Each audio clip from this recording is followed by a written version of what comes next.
everyone, welcome to the video. Today I'm going to be discussing balancing academics with screen time. We've dealt with this issue quite a bit with our own kids and have a really simple way to make sure you are not spending all your time arguing with them over getting their work done versus spending time playing video games or on their phones. In today's discussion, I'll first introduce myself to let you know who I am. Then we'll discuss some of the issues we had when we first started homeschooling. After that, I'm going to explain what the Corgi ledger is, the simple points-based system that makes it easy to organize everything in your homeschool. The Corgi ledger makes it really easy to teach your kids self-motivation and makes it so you don't have to constantly deny your kids or argue about what they're working on and completing. It's really easy. There's a couple of simple rules that you follow. After that, I'll show you where to download the Corgi ledger for free and give you a tour. Let's get started. Who am I? Well, I'm a homeschooling mom, but before that, I was actually an elementary school K-8 certified teacher. I've taught both 1st and 5th grade before deciding to homeschool my own 2 boys. We've been doing that for over 6 years now. I'm also the co-creator of the Corgi ledger. The other creator was actually my husband, and it was his idea to start coming up with a points system to help our kids be motivated. We've worked out all of the kinks in this system over the past 2 years, and now we have our homeschool running smoothly. Our boys complete their work without me having to beg, plead, or nag them along. I'm going to show you how you can achieve these same results with your own kids. When we first started homeschooling, there were 3 questions that kept coming up over and over again. The first being, what should our kids be learning? The second, how much time per day should they be spending on academic subjects? And the third, how do we motivate our kids? How in the world do you get your kids to complete their work and without a huge fight? These issues were a big deal for us. As far as what they should be learning, this question can actually be broken down into several smaller questions. The first being what type of schooling you want to have in your homeschool. Unschooling, school at home, project or unit based, this is a much longer discussion for another day. But you'll make your own choice for what's right for your homeschool. There's also state requirements. Some states have very strict laws when it comes to homeschooling, and you'll have to double check that your choices of what they're learning align with the laws that apply to you in your state. Then we have the delivery. Does your child like to learn in live classes with a group of other children? Do they prefer to read books or maybe watch videos, documentaries, or follow tutorials online? There's really endless options here. It will also matter if you are homeschooling because of the current coronavirus situation versus homeschooling by choice prior to that. If you are homeschooling because your child's school is closed, there might be additional requirements or activities and curriculum that you have to follow that's been provided by your school district. So make sure you're taking that into consideration when making your learning choices. If you want to see how we homeschool based on real-world projects, you can go to my blog at corgiledger.com. I discuss our philosophy and homeschool style there. Another issue we had when we first started homeschooling was figuring out how much time per day they should be working on academic subjects. It was difficult to separate school time from home life. What time in the morning do you start this whole homeschooling thing anyways? Are we supposed to follow school hours?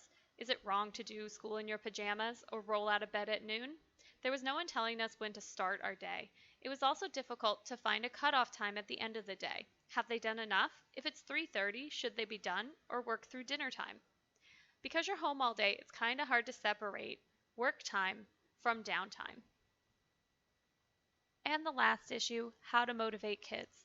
This was by far the biggest issue that we had, and that tends to be true for most people who make the decision to homeschool. We started like a lot of people do, with school at home. I was a teacher and was very comfortable grabbing a bunch of curriculum books and saying, okay, we're going to wake up and sit at the kitchen table and we will do my choice. They were going to do what I said, when I said it, and we were always going to do school first before the fun, no matter what. This is how a lot of parents start off homeschooling.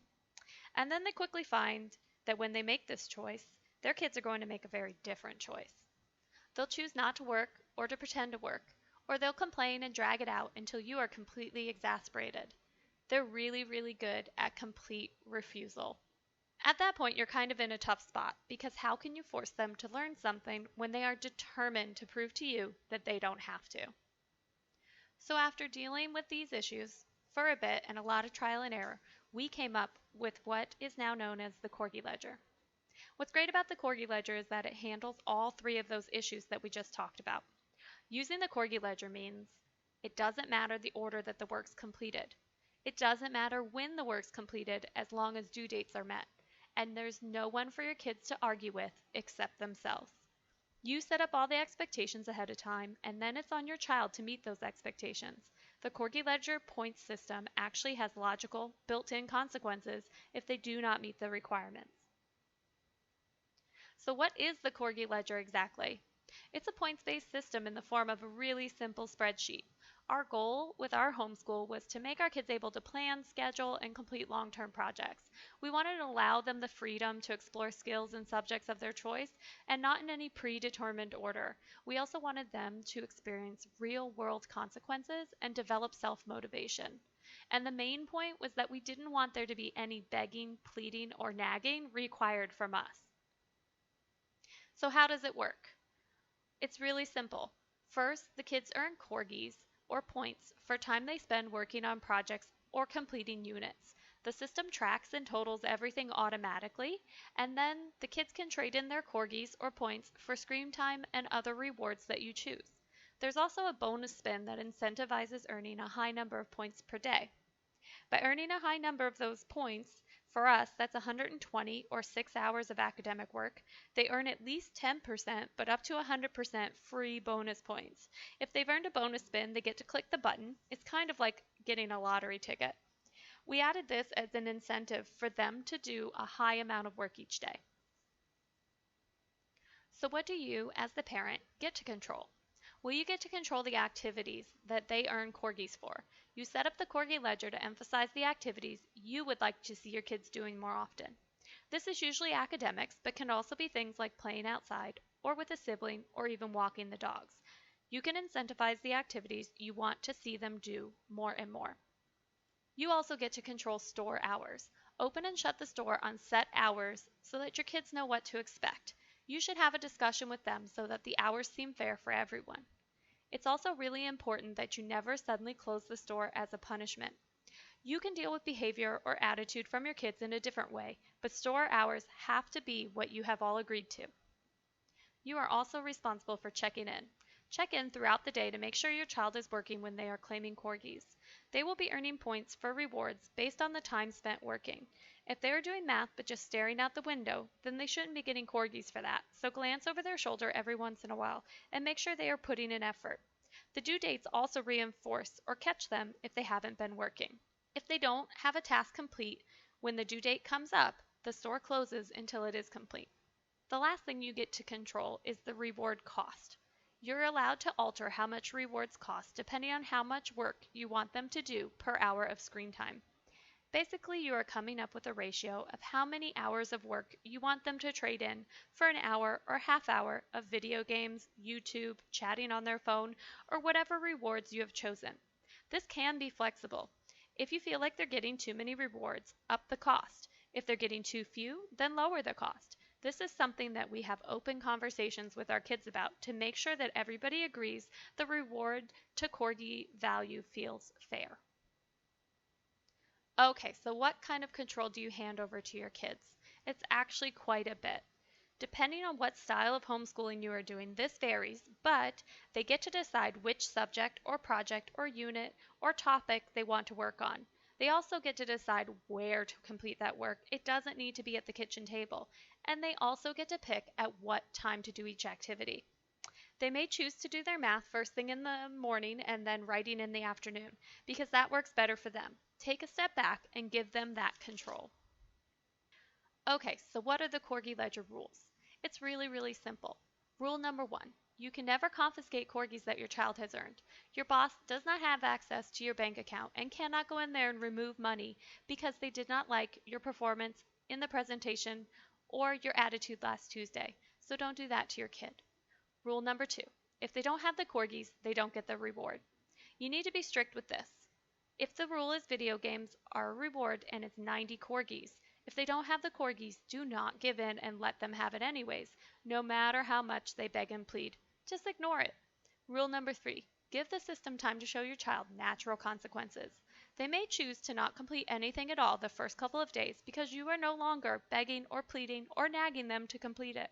But they will eventually want those rewards if you have set up the system correctly. So the boredom or the lack of being allowed to do what they wanted to do will naturally encourage them to go earn corgis in order to get that reward.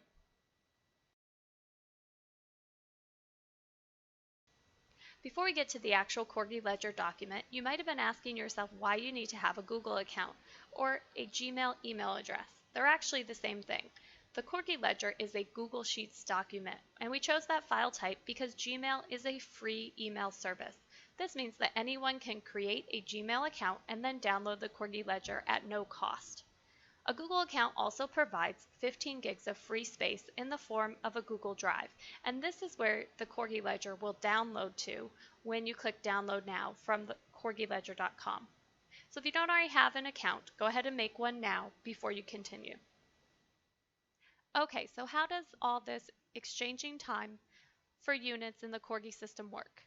Well, if your child's 3rd grade and up, 1 unit is going to equal 30 minutes of work, and you can use the bonus spin amount as motivation. In our homeschool, our bonus spin requirement is 120 corgis in one day. That's about 6 hours of work. But we also let our boys choose their own subjects and projects. They spend their time working on projects they love, so 6 hours is not that much and time flies by. If you want to see our philosophy on the goals of our homeschool, head over to the About section on corgiledger.com to learn more about how we homeschool. If they are following subjects mandated by the state or you're using a more traditional curriculum, you may need to lower the bonus spin requirement to about 80, which is 4 hours. This is closer to the hours spent working on these subjects in school. This is something that can be adjusted as necessary. Also, if you're getting a lot of pushback from your kids, consider what they are spending their time doing. Maybe it's time to switch up the curriculum or let them show their knowledge in a different way. Okay, so what about the younger kids? If you have a kindergarten through 2nd grader, you're going to want to adjust the blocks of time. Make 1 unit equal to 10 or 15 minutes instead of 30. You still enter this exactly the same on the Corgi Ledger. They'll just be earning units more frequently. Kids of this age shouldn't be working long hours. You can load up really fun activities under the Tasks tab, where they can take a break from working and still get corgis, or put some of those activities under the Academic tab. The goal here is to give them lots of small and frequent victories so that they associate work with earning rewards and fun things that they want to do. I'm going to be showing you how to actually enter corgis onto the Corgi Ledger using Bob's ledger. He's a 4th grader, so each one of his units is going to be exchanged for 30 minutes of work. Let's say he starts off his day with half an hour of math. That would be 1 unit. So in the math box under practice, he would enter the number 1 and press enter. You can see it shows half an hour of work and 10 corgis have been earned. If he then moves on to science and works for an hour, he would type in the number 2 for 2 half-hour blocks and press enter. Both of these totals update as well as the overall total for the academic tab. If he then goes back later in the day and does more math, that's fine too. Just go adjust the number accordingly. If he does another half hour, we would click on that box and type the number 2 and press enter. The same is true on the Tasks and Cleaning tab. If he plays outside for half an hour, you would type in 1. If later in the day he decides to do puzzles for an hour and a half, that would be 3 half-hour units. You can see there is a total here as well as a total on the academic page. If we go to today's date, which is April 18th, and look at the top, that 20 plus 40 is reflected in the total corgis for the day. When he's all done working for the day, usually close to bedtime, it's time to have your child enter their corgis. They take the total from the red box and transfer it to the green box next to today's date. Since today's the 18th, we're going to click on this box and type in the number 60 before pressing enter. That transfers the total up to your running points. It's now time to clear the corgis and get the ledger ready for the next day. Have your child click on the cute picture of the dog, and it will tell them that they've cleared the corgis. Click OK. You'll see the daily total has been removed, and if we check the other tabs, they've all been reset and blanked out, ready for the next day. If you have more questions about entering corgis, or you're wondering how you decide which activities fall into the Learn, Practice, Create, and Boss Goal categories, you can head to corgiledger.com to download the intro guide, where it covers this in much greater detail. Or you can just click the link in the description of this video. So that's the basic walkthrough of the Corgi ledger. If you have questions, you can leave them in the comments below this video. Or you could click like on the Corgi Ledger Facebook page so you'll get notified when those additional videos get posted. We also provide advice, content, and interesting articles about education. You can also always connect with me directly at corgiledger.com. By joining the mailing list, you'll get notified about new blog posts, webinars or videos, or project files, and you can always drop me a question or comment by clicking Contact at the top of the homepage. Besides the Facebook group, you could also subscribe to our YouTube channel or Instagram. Thanks for taking the time to learn how the Corgi Ledger can help you to homeschool without the hassle.